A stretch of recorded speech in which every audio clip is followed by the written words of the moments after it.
You think you're failing at life. You're not. You're sabotaging yourself. And until you see how you're doing it, you'll keep repeating the same painful cycles. This is self-sabotage. It's the invisible hand that ruins your relationships, wrecks your career, and quietly eats away at your confidence. Failure isn't usually the big crash you imagine. It's not just a breakup. It's not just losing a job. It's not just your business collapsing. Those are just the explosions at the end. The real failure happens earlier, in the daily choices, in the quiet betrayals. Relationships don't just fail. They rot when you ignore problems, when you choose silence over honesty, when you settle for fine instead of demanding better. Careers don't just end. They fade when you stop pushing, when you play it safe instead of chasing something great, when you avoid risks and hide from growth. That's not failure. That's sabotage. It's the quiet destruction you don't notice until it's too late. Think about it. You stay in toxic relationships, not because you're happy, but because being alone feels scarier than being mistreated. You stay in jobs you hate, telling yourself it's not the right time to leave, while your energy and confidence drain away. You reject opportunities before they can reject you. You say, "I'm not ready. It's too risky. Maybe later," and later never comes. And maybe the biggest one, you push away people who love you. You fight, you shut down, you disappear, not because you want to, but because deep down, you believe you'll be abandoned, so you leave first. Different stories, same pattern. Fear, pretending to be safety. Comfort, pretending to be control. And every time you sabotage yourself, you reinforce the lie that you're a failure, but you're not. You're just stuck in the loop. So, why do we sabotage? 3 big reasons. Number 1, fear of change. Your brain craves the familiar, even if the familiar hurts you. Number 2, fear of success. Success sounds amazing, but it comes with pressure. What if I can't handle it? What if I lose it? So you trip yourself before the race even starts. And number 3, identity conflict. If deep down you believe you're unlucky, unworthy, or broken, then success feels fake. And your brain hates fake, so it drags you back to the role you know, even if that role keeps you miserable. Your brain doesn't care if you're happy. It cares if you're safe. And sabotage is just your brain's twisted way of protecting you. It's like driving with one foot on the gas and the other on the brake. You want love, you want growth, you want success. But at the same time, you slam the brake with fear, procrastination, and doubt. The car burns out, and you tell yourself, "I failed." But the truth is, you never gave yourself a real chance. You were fighting yourself the whole way. So, how do you stop sabotaging yourself? 3 steps. Step 1, awareness. Catch yourself in the act. When you procrastinate, when you make excuses, when you say, "not now," call it what it is. Sabotage. Step 2, replace it. Don't just stop, flip it. About to ghost someone you care about. Send one honest message instead. About to cancel because you're scared. Show up, even if it's just for an hour. About to stay silent in an argument. Say one vulnerable truth. Small actions break the pattern. Step 3, shift your identity. Stop repeating the story. "I'm a failure. I'm lazy. I'm unworthy."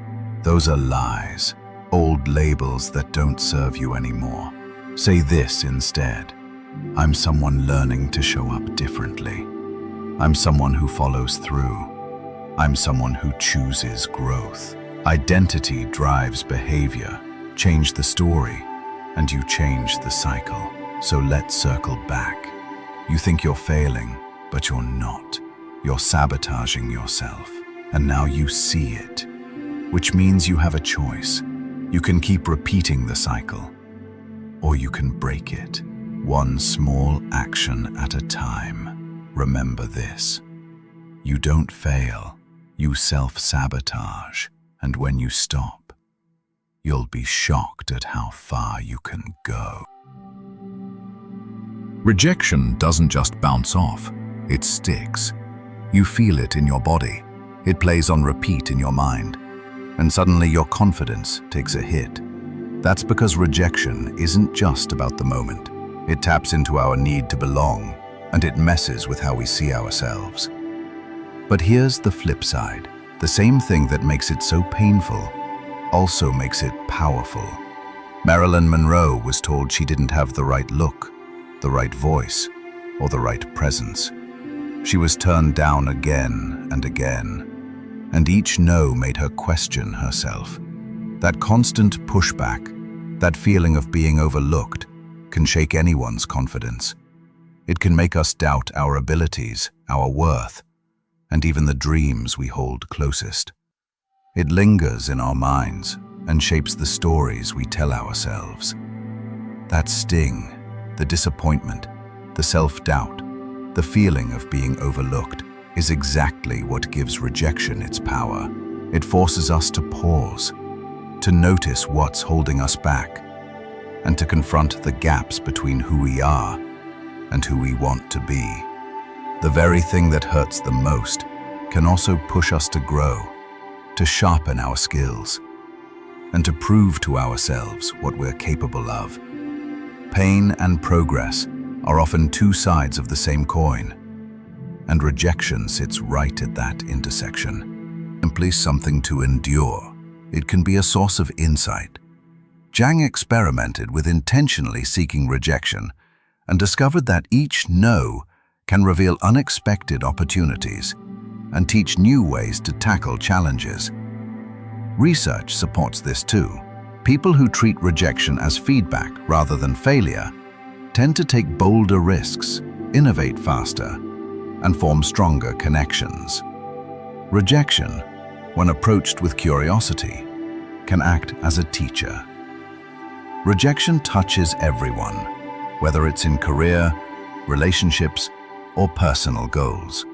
The fear of hearing no can hold us back from taking chances, speaking up, or trying something new.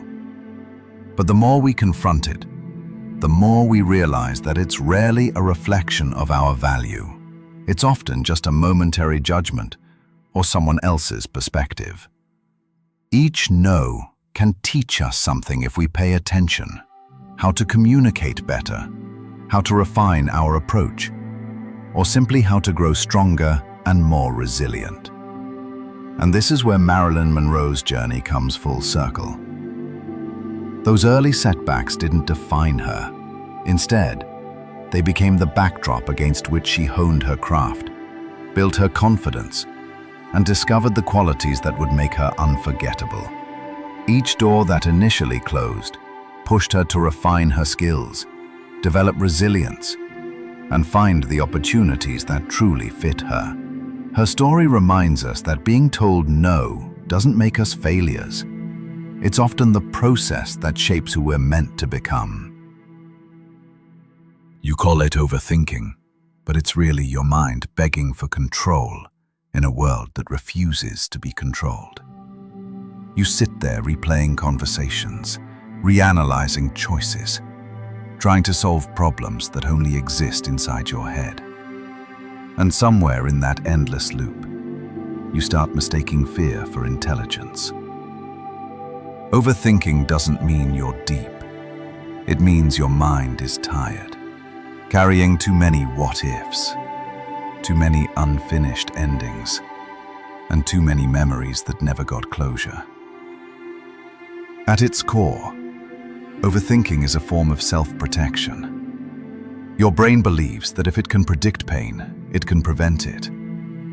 But what it really does is keep you trapped, locked in a world that only exists in thought.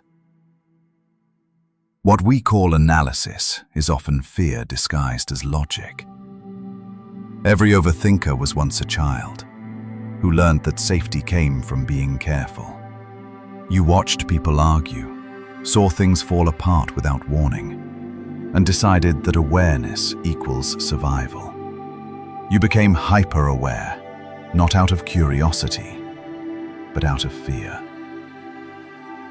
Overthinking is the mind's way of saying, I can't afford to be surprised again. It's a survival mechanism that worked when you were small, but now keeps you from truly living. When you try to control everything, you stop trusting anything, and your mind begins its endless talk, scanning for danger in moments that are perfectly safe. It believes it's helping you, but it's really keeping you away from peace. The tragedy is that it convinces you that you're solving something, when all you're really doing is suffering in advance.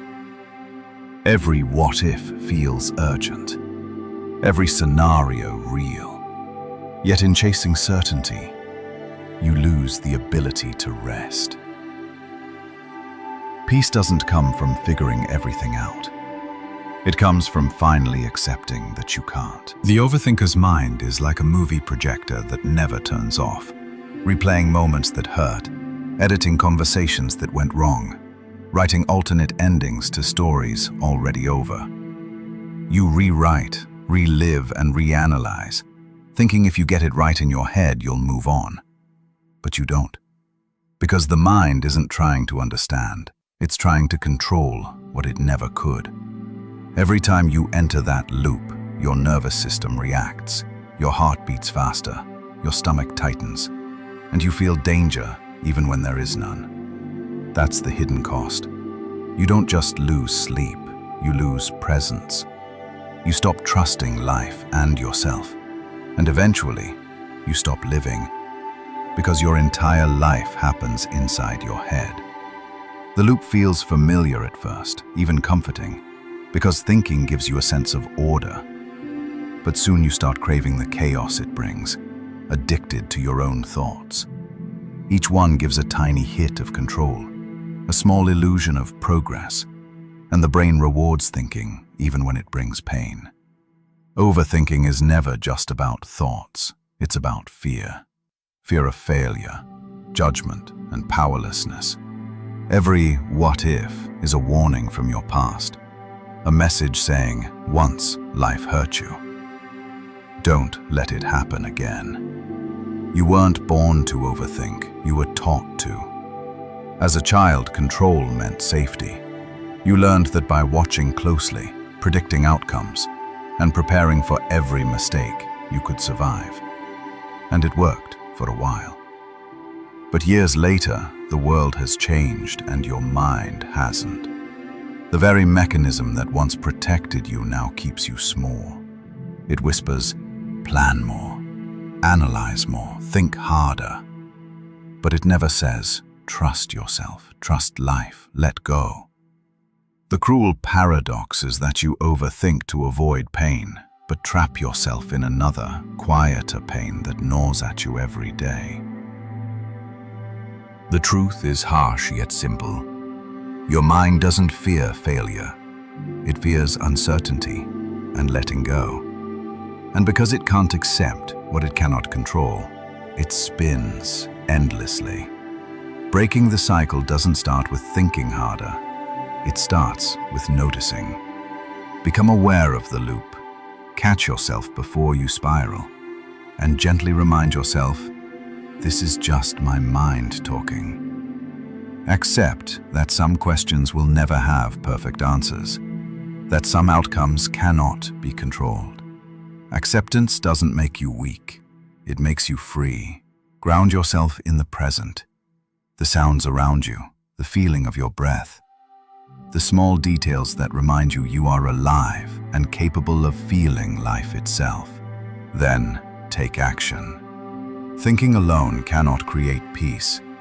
One small step, a task, a conversation, a choice, breaks the loop and reminds your mind that life isn't meant to be rehearsed. Overthinking will try to return. But every time you step out of its loop, you reclaim a little more freedom. Peace isn't found by thinking harder. It's found by letting go, trusting yourself, and daring to live even when the outcome is unknown. And one day, you'll notice something remarkable. Your mind is no longer your prison. It has become your tool. Quiet, focused, and powerful, instead of loud, anxious, and unrelenting.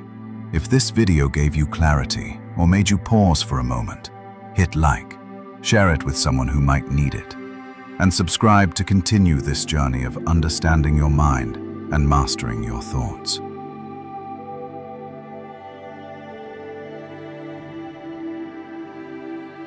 Imagine finally knowing why you keep failing to achieve your biggest goals. It's not because you're lazy. It's not bad luck. The real reason is much deeper. In this video, I'll expose the hidden flaws and how most people define their why. And I'll show you how to build a purpose so strong that nothing can shake it. Your why isn't strong enough. For many people, it's a house of cards. One setback, and it all comes crashing down. You've been searching for motivation. You've been told to just find your purpose. But that advice is incomplete, and sometimes even misleading. Let's uncover why your motivation keeps breaking, and more importantly, how to fix it. Most people start with the wrong foundation. They define their why based on external validation, on impressing others, on following society's rules, on chasing trends. At first, it feels exciting, but the moment real life tests you, that shallow drive crumbles. And when it does, you're left with emptiness and burnout. Even if your why feels strong, hidden saboteurs creep in. Fear of failure, fear of success, voices from the past that whisper, "You can't do it." Some people build their why only around avoiding pain. I don't want to be broke. I don't want to fail again. But a why built on fear runs out of fuel fast. So what's the alternative? You need an unshakable core. And that begins with looking inward. Ask yourself, what do I truly value? What do I deeply want beyond what looks good to other people? There's a difference between a want and a need. A want is surface level. A need is essential to who you are. And the strongest why is never just about you. It's about the impact you create. It's about the legacy you leave. Once you've uncovered your authentic drive, test it.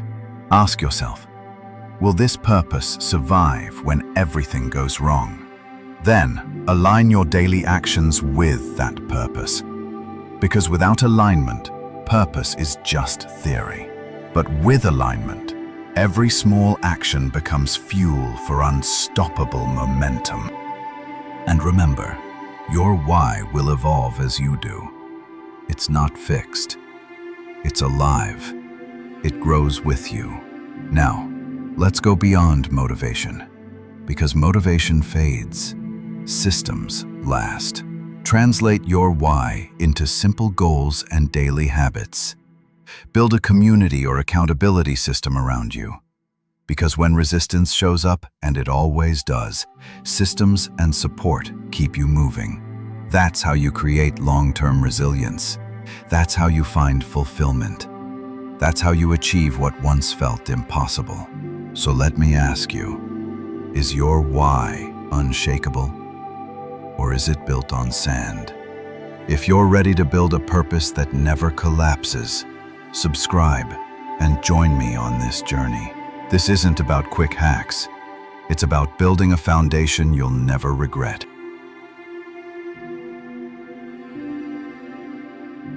You and a rich person are equal. Same human being, same brain, same 24 hours. The only real difference is what you have been exposed to. Think about it.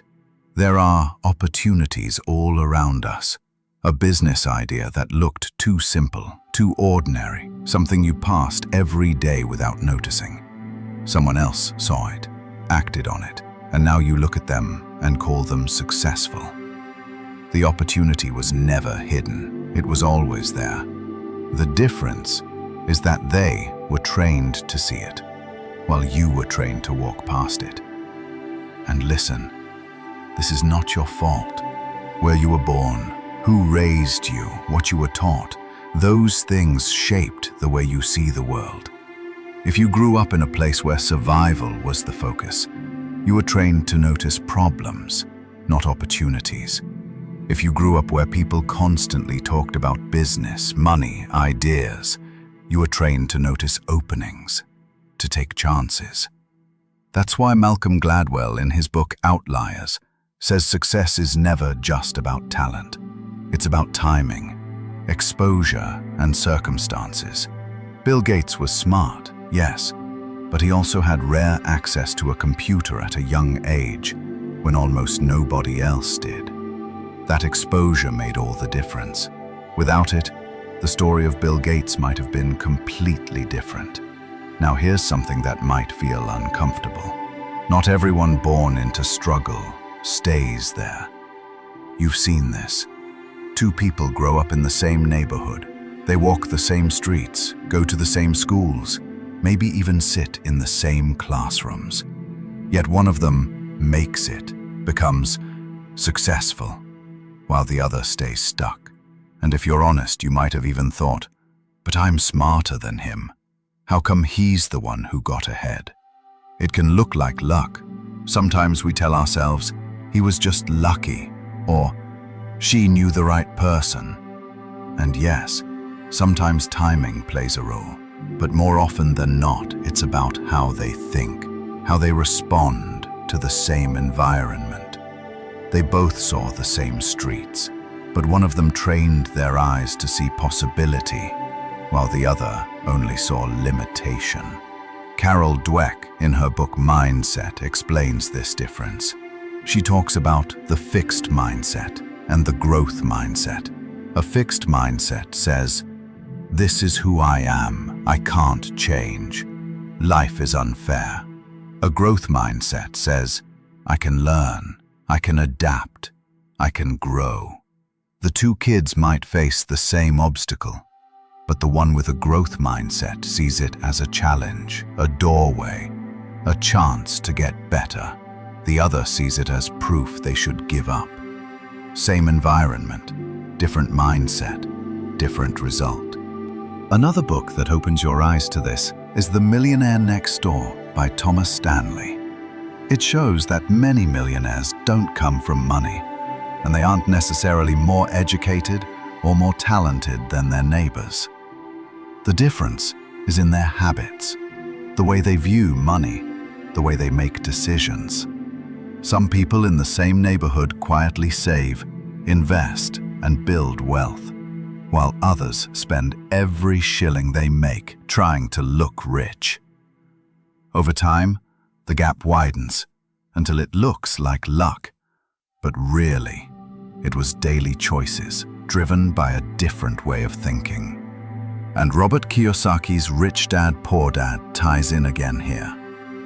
You might grow up hearing, go to school, get a safe job. Your neighbor might grow up hearing, start something of your own, take a risk, build assets. Both of you are in the same place. Both of you are smart. But the blueprint you inherited makes you look at the same street and see two completely different realities. So when you look at someone you grew up with, who is now ahead of you, don't fall into blaming yourself or thinking you are cursed. It's not that you were less intelligent. It's that the information you were exposed to shaped your mindset differently. And the powerful truth is that you can rewire that. You can change your exposure, change your beliefs, change the habits you live by. This is why T. Harv Eker, in Secrets of the Millionaire Mind, says your outer world is a reflection of your inner world. Two people in the same neighborhood, same circumstances. Their outer results look different because inside they are running different blueprints. One is running a blueprint of limitation. The other is running a blueprint of possibility. And here's where it gets personal. You are not trapped by where you started. You are not defined by what your family knew or didn't know. If you've ever thought, I'm smarter than that guy, so why is he rich and I'm not? That thought is the proof you already see the difference. You already know you have the capacity. What's missing is exposure, the rewiring of your thinking, and the courage to act. So if you have felt stuck, if you have wondered why some people seem to move so fast while you struggle, it's not because you are less. It's probably because of who you are and where you were born. The information that shaped you didn't prepare you to see what was right in front of you. But here is the truth that should light a fire in you. You can change your exposure. You can change the way you see. Napoleon Hill, in Think and Grow Rich, said that everything begins with desire. Desire is the seed. The moment you start wanting something different, your mind starts opening doors it once ignored.